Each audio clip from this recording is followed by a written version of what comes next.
All right. Welcome back to Python class. I'm still Honoremi Akim, and I'll be taking you on iterators today. So, what are iterators? Iterator is an object that contains a countable numbers of values, and an iterator can be traversed through all its values. So, we can traverse through all its values when it comes to an iterator. That is, we can look through everything. Then in Python, an iterator is an object which implements the iterator protocol and consists of the method such as iter and next.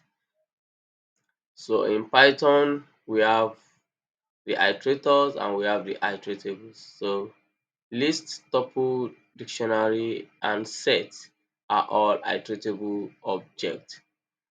They are iteratable containers which can get an iterator form. All these objects have a iter, they have iter method which is used to get iterators. So let's look at examples of how to make use of iter in our code. Alright. So excuse me. So let's create a variable like my tuple, and we have the value as apple, we have it as banana, and it as cherry. Right. So then we say my iter equals iter, and we have a tuple. So when I print next my it is going to give us the next output. So when I say print next my it, we have apple. When I go to next my it again, we have banana. Next my it, we have cherry, which means it's looping through each of the values of the tuple. So that is how to use iter and my and next. Like I said, a string is also an iteratable element, or let me say iteratable object. So for example, if we say my string equals banana, and we actually want to iterate to say my it equals iter my string. So we have print next, print next my it, and that gives us b. When we do it again, we get a, again we get n, again we get a, again we get n, again we get a. And when we try it again, we go out of values because it has end the value. So that is that. We can also use the for loop statement to loop through our iter. I will not be doing that because we've done the for loop earlier, and I believe you all know how to use for loop to carry out iteration. So we also let's also look at how to create an iter. To create an object or class as an iter or as an iterator, you have to implement the method iter, which is this, and also the method next, which is this. So your object. So we have to implement the method iter and next to your object. And as you have learned in the Python class stroke object chapter, All classes have a function called init, which allow you to do some initializing when the object is being created. So the iter method acts similar. You can do operations but must always return iter object itself. The next method allows you to do operations and must return the next item in the sequence. So let's look at a way to create a class, and we try to make use of the iter and also the next in that class method, and let's see how we can use that to generate our output. So first we have class my number, my numbers, and we have def. Instead of init, we are going to create iter and we put self in it. So then we have self dot a equals 1. Then we have return self. Then also we have, oh, I've moved out of the class. Okay, let me quickly recreate the class number. Then we have definition self. We have this and the next one self. So also we create another definition, which is the next definition, and we have the self,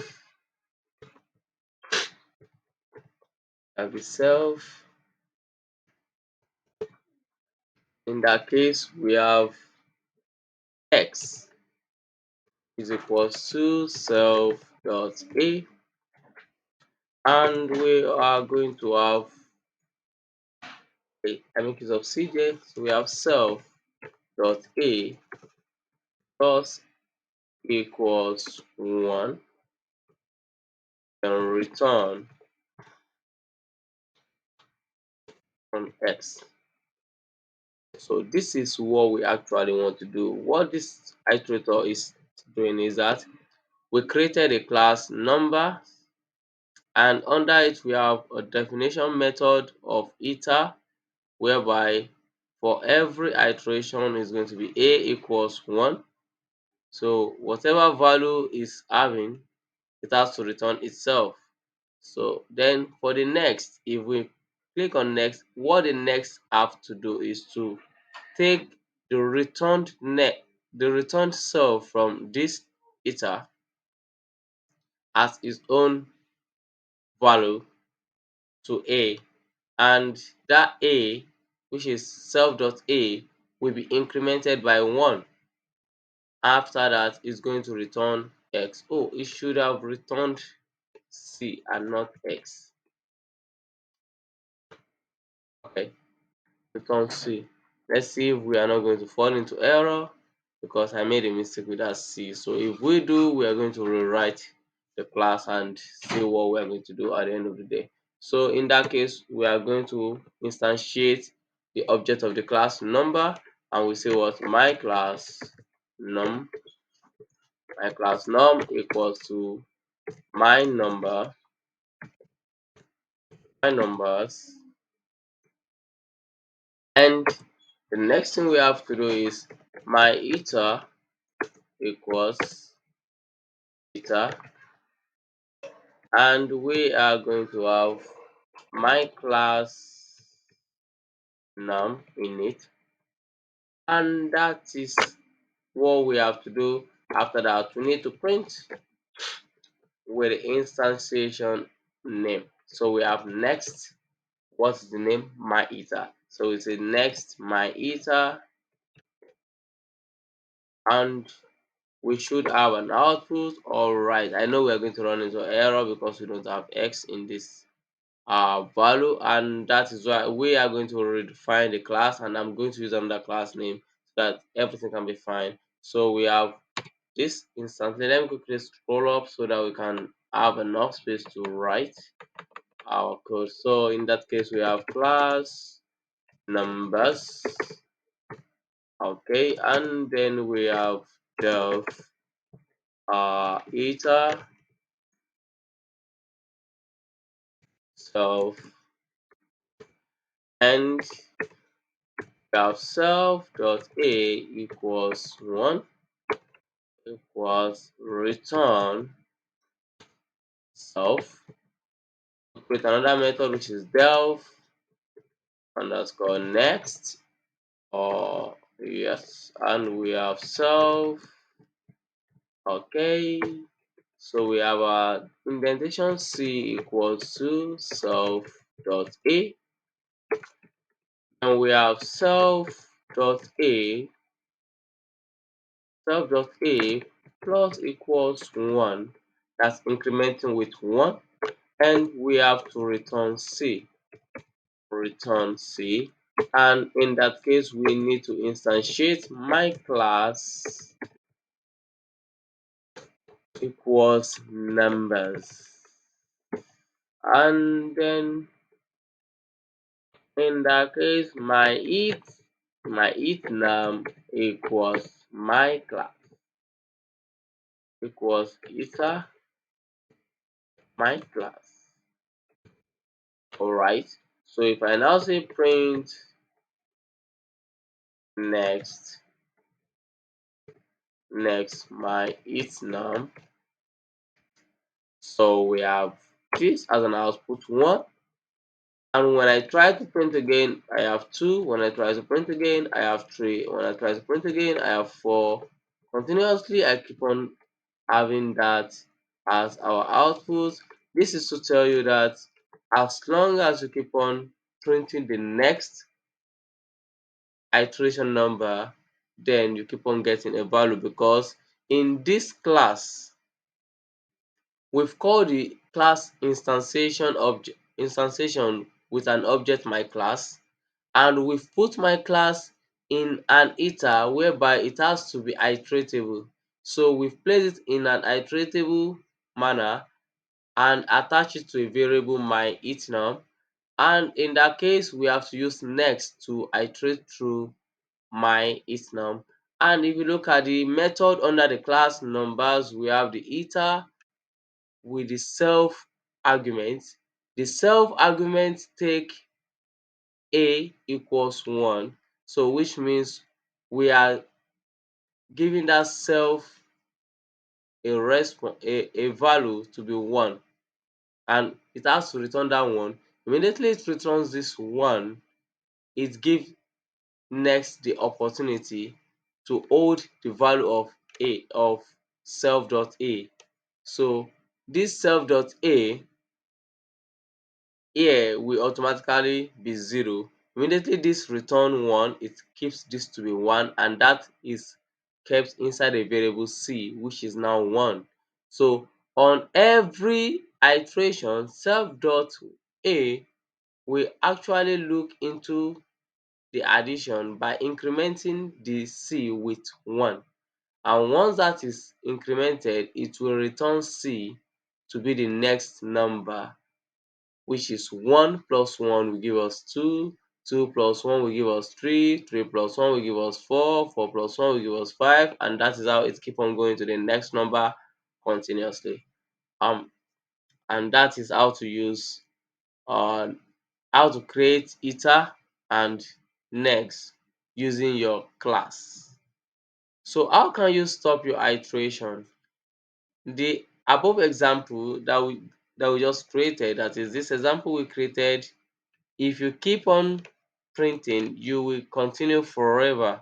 So in that case we need to use another functionality to stop it.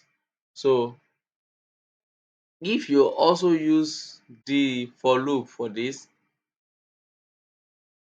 it will also continue. So to prevent the iteration from going on forever, we can use stop iteration statement. In the next method, we can add a terminating condition to raise an error if the iteration is done to the specific number of times. So how can we do that? We are going to add an if statement. So in that case, we are going to create another class, or probably the same class, and we are going to add some information to it so that it can carry out the activities we want it to do. And we want to ensure that the iteration stops at 20. So we are going to iterate up to 20 before we stop. So if the iteration is not up to 20, we can continue. But once the iteration is up to 20, it will throw error. So let's quickly try that. So we have, before we do that, let me scroll up so that we can see more of our page. So we have sorry, I said I want to scroll up. All right. So we have class numbers,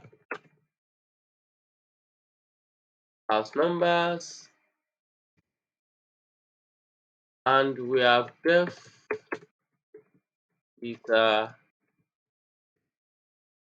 self, and we have self dot a equals 1, return self. We have def next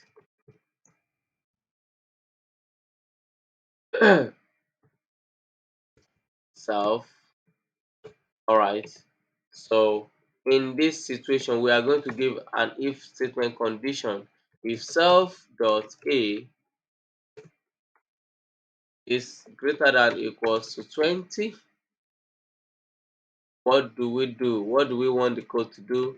We want the code to say x is equals to self dot a, and then we want self dot a to increment as plus equals 1, and we want it to return x. Else, else we want to make sure that raise stop iteration. Right. So now we can call our object instantiation by saying my class 2. Let me put it that way so that we won't get confused. My class 2 equals numbers and my iter 2 equals iter my class 2. Then we now say we are going to make use of for loop in this situation. Instead of we saying print, print, print, print. So we're going to make use of for loop to loop through iter2 and ensure that it print all the values in iter2. So we say for x or for y in my iter2, then we say what? Print y. And that is our output. I see that it stops immediately, gets to 20, and that's because it has iterated through everything one after the other. Sorry, I've been battling with Carter, and that is where we are going to stop for today. And thank you for listening to this tutorial. Thank you for watching. For more information, you can always reach out to me on Twitter at tinytrue, and I will always be there to help. Thank you and have a wonderful day.